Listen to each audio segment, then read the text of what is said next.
मंत्रिमंडळ विस्ताराला उशीर होत असल्याचं खरं कारण अखेर समोर आलेलं आहे। मंत्रिमंडळामध्ये नंबर 2च्या स्थानासाठी एकनाथ शिंदे आणि अजितदादांमध्ये स्पर्धा असल्याचं कळतंय।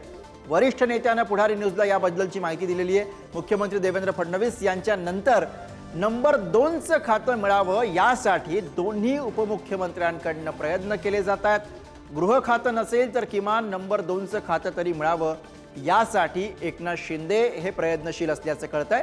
अजितदादांना सुद्धा नंबर 2चं महत्त्वाचं खातं हवंय अशी नवी माहिती सध्या हाती येते।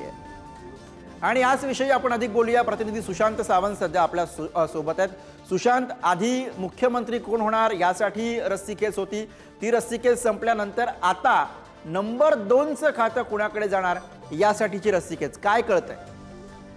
अगदी बरोबर आहे गुरुप्रसाद। मुख्यमंत्री देवेंद्र फडणवीस आहेत आणि उपमुख्यमंत्री एकनाथ शिंदे आणि उपमुख्यमंत्री अजित पवार आहेत।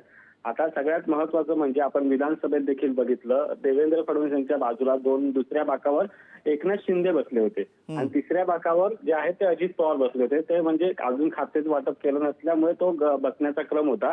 मात्र आता खरी स्पर्धा जी आहे, खरं तर आपण जर बघितलं असेल तर मंत्रिमंडळ विस्तार का होत नाहीये याची अनेक कारणे येतात। मात्र आपण एका वरिष्ठ नेत्याशी ज्यावेळी बोललो त्यावेळी त्याच्याकडून आपल्याला अशी माहिती मिळाली की 2 नंबरचं खातं नेमकं कोणत्या उपमुख्यमंत्र्यांना द्यायचं।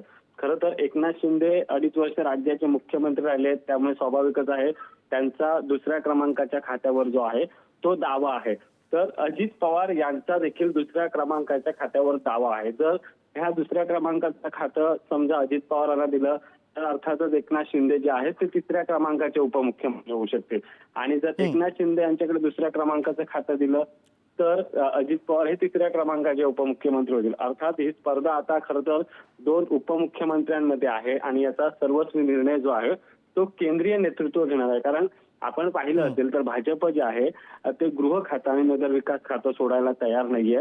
अर्थात गृह खातं जे आहे ते देवेंद्र फडणवीसांकडे राहणार आणि नगर विकास खातं देखील देवेंद्र फडणवीस हे स्वतःकडे ठेवू शकतात।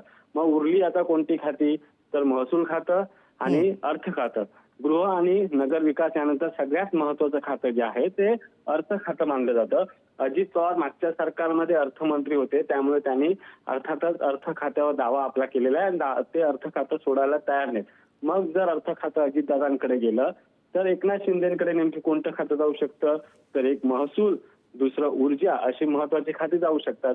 त्यामुळे या 2 नंबरचं खातं जे आहे ते आपल्याला मिळावं यासाठी हे दोन्ही उपमुख्यमंत्री प्रयत्न करतात आणि याचमुळे कुठेतरी मंत्रिमंडळ विस्ताराला उशीर होत असल्याची आपल्याला माहिती मिळते। आता केंद्रीय नेतृत्व याकडे कसा तोडगा काढणार हे बघावं लागणार आहे, कारण देवेंद्र फडणवीस अगदी त्यामुळे दिल्लीमधनं काय निर्णय होतो आणि दिल्लीमधल्या निर्णयानंतर आता नंबर 2 कोण ठरतं हे पाहणं सुशांत तितकंच महत्त्वाचं। धन्यवाद या सगळ्या सविस्तर माहितीसाठी।